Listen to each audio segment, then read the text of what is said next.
સમાચાર ગુજરાત કેબિનેટના મોટા નિર્ણયની સૌથી પહેલા આપણે કહી દઉં કે વડાપ્રધાન નરેન્દ્ર મોદીની ઈંધણ બચત અને ખર્ચ ઘટાડવાની અપીલ બાદ હવે ગુજરાત સરકાર એક્શન મોડમાં આવી ગઈ છે। તો શું ગુજરાત સરકારે વર્ક ફ્રોમ હોમને લઈને નિર્ણય લઈ લીધો છે? શું 50% એમ્પ્લોઈઝ સાથે સરકારી કામકાજ ચાલશે? આ બધા જ સવાલોના જવાબ તમને આપું છું, પણ સૌથી પહેલા એ જાણી લો કે આજે મુખ્યપ્રધાનની અધ્યક્ષતામાં કેબિનેટ બેઠક મળી અને તેમાં કેટલાક મહત્વના નિર્ણયો લેવાયા।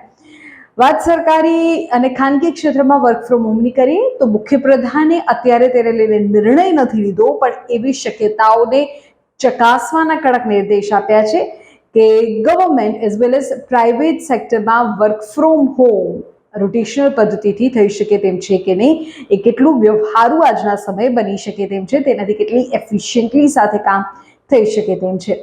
આ સિવાય જનતાની સુવિધા માટે રાજ્યમાં હવે આવતીકાલથી 300 નવી એસટી બસ દોડતી કરી દેવામાં આવશે।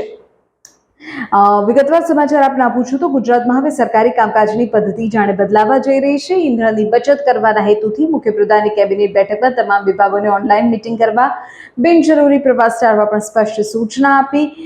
એટલું જ નહીં, સરકારી કર્મચારીઓ માટે રોટેશનલ પદ્ધતિથી વર્ક ફ્રોમ હોમ આપી શકાય કે કેમ તે અંગેની શક્યતાઓ ચકાસવાના પણ આદેશ અપાયા છે।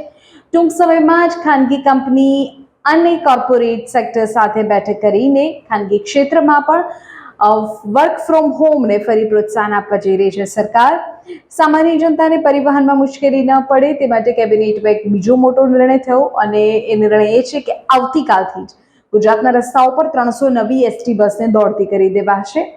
તો આ મહત્વપૂર્ણ જે નિર્ણયો લેવામાં આવ્યા છે તેમાં જોવા જઈએ તો સરકારના નિર્ણયથી એક તરફ કરોડો રૂપિયાના પેટ્રોલ ડીઝલની બચત થશે, ટ્રાફિકનું ભારણ ઘટશે, નવી એસટી બસ આવવાથી ગામડા અને શહેરોના મુસાફરોની કનેક્ટિવિટી પણ વધુ મજબૂત બનશે।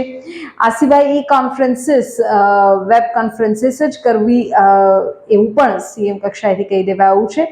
જોવું એ રહેશે કે વર્ક ફ્રોમ હોમ અને 50% એમ્પ્લોઈઝ સાથે ઓફિસ ચલાવવાની જે આખી વાત અલગ અલગ રાજ્યોમાંથી સામે આવી રહી છે તેને લઈને ગુજરાત સરકાર કોઈ નિર્ણય પર ક્યારે પહોંચે છે।